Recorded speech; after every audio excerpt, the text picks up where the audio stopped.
to Talking Talk Therapy with Ascend Counseling and Wellness. I'm your host, Trevor Thompson. We have our very own Dr. Matt Eschler on today. We have our segment, Ask the Therapist, this week. So we have 2 questions. These are questions that have been submitted by the public. This is an opportunity for us to kind of connect with the public and our listeners. So the best way to submit questions for us is to go onto our Instagram, send us a private message. That keeps you completely private. We would never share who submitted the question, but this is an open dialogue for us to be able to answer some of the questions that you might have that maybe you're not quite ready to step into the counseling world yet, but you are curious about how to better the relationships in your life. So we have 2 questions today. The very first question is, how do I go from having a teenager who was this sweet, innocent little child at one time? Mom and dad were very active, very engaged, felt like they did a good job as a parent, and the kid was just so sweet, but then now is living a life of risk and dangerous. They're a teenager. What are some of the most common things that you feel like maybe contribute to this type of situation? Mm-hmm.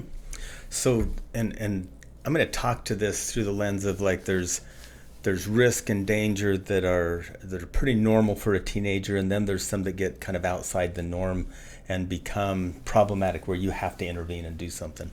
And there's also probably a million answers to that question of why they go there. I'm going to go with what I see most often in my clinical practice, so that it might be something that you're experiencing here. But just understand that there's probably a lot of other avenues that you'll need to explore if these don't quite fit what you're seeing going on. So first thing, number one, is sweet, innocent little kids are supposed to grow up and do this thing called differentiate from their parents. And that is like super hard for us parents. Like, I still remember the day my daughter told me that she would rather go on a date with this kid than hang out with me and mom at this movie that was going to be super good. I think it wasn't the Maverick Mission Impossible. It was like the first Mission Impossible. Okay. Way back when. And we were going to take the whole family, and she said, but I got a date that night. And we go, well, move it, because I moved stuff. Yeah. And she goes, no. And so it's like, it shocked me. And that's innocuous. That's not like she was being naughty. She wasn't being a big risk taker, but she was being her own person. Right. And so these kids, at birth to about, I'm going to do a little bit of guesswork, 6 years old, completely dependent on the parents pretty much. 6 years old to 9, they get in that concrete thinking stage where they kind of memorize, like if dad drives Chevy trucks, they like Chevy trucks. If dad's a hunter, they want to be a hunter too. They're concrete thinkers. They look to their parents, and it's a real joy for parents to see them we get looked up to, we get revered. There's all that going on, and then all of a sudden they hit teenage years, and it gets exciting. In the teen years, the kids are supposed to develop their own personality or they'll never leave home, right? They have to start to think they know everything. Teenagers have to start to believe they can handle everything without you. And what happens most often in my clinical practice is parents clamp down too hard during those years when parents need to step back and be more consultants than in control. Okay. The hardest thing for me as a parent, the hardest thing for many of you to do is to let go and let them go out and make huge mistakes. Let them go out and go on that date instead of hang out with family, make a decision about church, make a decision about whether they're going to do their homework every night right after school or whether they're going to wait a couple hours.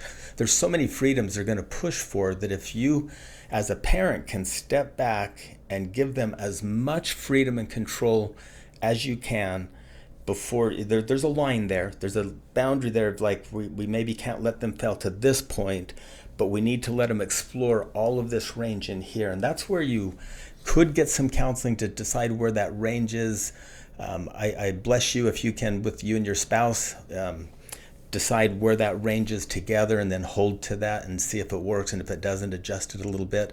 But the key is to not, through your anxiety about your kid failing, clamp down so tight that you control them that they have to rebel harder, because their task at that developmental stage is to break away. And the harder you make it for them to break away, the harder they're going to push, and the more of your norms and family values they're going to challenge. If you give them enough freedom, they're not going to challenge the the super dangerous ones are going to work within those bounds. Does that make sense to you as I'm presenting? Yeah, absolutely. And obviously I think everybody instantly internalizes, how did that work for me, or am I doing that as a parent? And, it almost comes off to me, the more you try to control, the opposite that you're actually going to get With that age group. Yeah, and I think sometimes that's with any relationship. The more you try to suffocate somebody, the more they're like, no, I don't want any part of this. And you nailed it. I think looking back, my parents did a great job with that. I never felt like there was like this, like, no, this is what we do, this is what you're going to have to do, because I know me, I would have been like, no, I don't want to do that. And often you probably have friends that parents clamped down too hard, and you watched them go farther than you were comfortable with. Yeah, absolutely. And I think about the times that I left the house, left the nest. I mean, it was your typical norm. 18 years old, went to go play baseball on a collegiate scholarship, and my dad kind of just let me do that. And I remember trying to navigate through that on my own, and it really helped me grow. We always talk about that you don't want to be that parent that's trying to get a hold of the professor because your kid's getting bad grades. Like, at that point, you should have already cut the emotional attachment and put the accountability in their lap. And so that makes total sense to me, of like, let's kind of set them free a little bit. I'm not going to try to control them through every avenue of their life. So to use Trevor as an example, and I've got a caveat to this for all of you, is Trevor was so busy navigating playing baseball in college, all positive, by himself, with maybe some consulting with his dad, but mostly left to your own demise. And you probably had a bunch of skinned knees, a bunch of failures, and a bunch of wins. Lots of losses. While you're doing that, you're not exploring heroin use. True. You're not exploring what it's like to like rob a maverick, because you were, all your time was spent exploring this arena that you're supposed to explore. So had your dad jumped in front of that and not let you explore that, you will go underground and you'll explore really naughty things, terrible things, because you're going to, as a teenager, explore your world.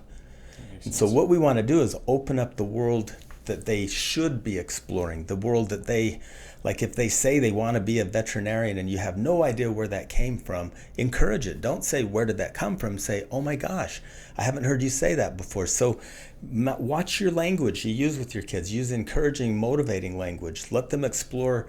What if they want to be a movie star or a basketball player? Don't say, well, only 12 people can make it in basketball and there's 400,000 trying. Say, you probably could pull that off. Let's see what your practice looks like. Let's tell me your plan. So no discouraging. Let them explore their world, because when they're busy exploring that world, they generally come around to what's real, and they're exploring stuff that's not going to get them in deep trouble. The caveat to it is there has to be some boundaries, and that's what you and your partner determines, because that's where safety is within those boundaries. I don't really think there's many things, but there are a few things that we say, no, we can't explore that.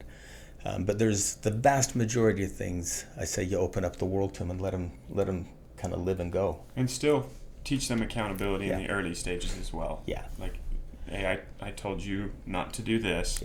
You did it. Here's your consequence. And actually following through with that consequence. Definitely. That's where the safety is. Okay.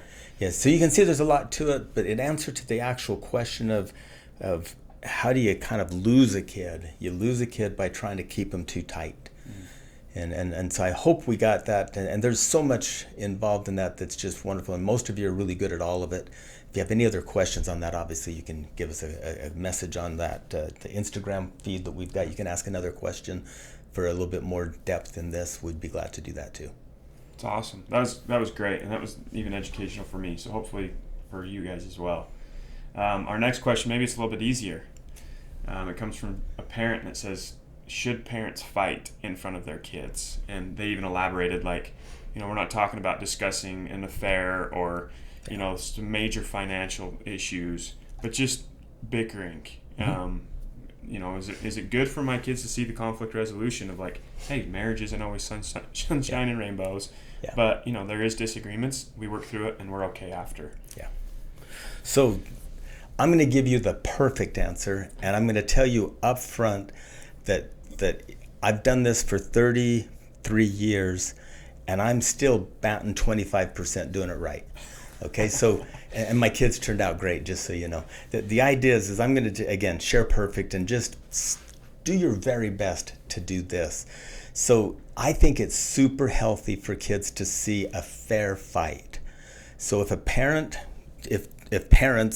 get in a squabble and they have it out with each other, then the kids can kind of watch them evolve to listening to each other, then evolve to an agreement. So there's 3 stages. Here's the problem we're having. Here's our different points of view that we strongly feel that we're right about. And now here's the vision that we have of an agreement that we now move forward with this agreement healthy. If they can see the full cycle, then it's really healthy. What's not good for a kid is to see a fight and one parent storm out and go for a drive in the truck and the other parent storm up to the bedroom and cry and then never see them finish. Most of you finish the fight. Most of you get back together and work it out. But that's what I notice when I meet with your teenagers. What I notice is that the teenagers said my parents always fight, they never get along, and what they're really saying is I never see my parents finish a fight. I never see them get to that agreement and that after fight make love. They never see any of that. I don't want them to see the after fight make love. Don't get me wrong. I want them to see the after fight make an agreement. And so if your kid never sees that, all they get stuck in is the cycle of they just fight. So if they can see the full cycle, that's healthy. And do you feel like that could cause some anxiety of wondering what the heck's going to happen? Dad just left. Is he coming back? Yep. Mom's crying. Is she going to be okay? Yep, lots of anxiety. And then when Dad comes back and then they kind of go off by themselves and solve it, the kids live in this place of like, are they okay with each other? How did they never actually see the agreement space. And honestly, a lot of marriage counseling that comes in is couples that don't know how to get to an agreement because they've never watched their parents get to an agreement. And there's this history of like, we just scream at each other till one of us gives in. And that's the agreement. One of us will give in and then we'll be, quiet and give each other the silent treatment or, go our separate ways and then we'll be okay for a while till the next fight. That agreement is where you get to shared vision. And shared vision can be, by the way, that we disagree with each other, but we still love each other. That's shared vision. Shared vision can be, I like this part of what you said, and you like this part of what I said, so let's blend that and go forward. So there's all kinds of ways to get to an agreement, but it's important to get there before you end the conflict. Then it's actually healthy for the marriage and for the kids. That's awesome. We appreciate your knowledge on that because I think it's really easy to just be like, well, I'm supposed to take 20, right? Like everybody's like, I just need 20. Take a time out.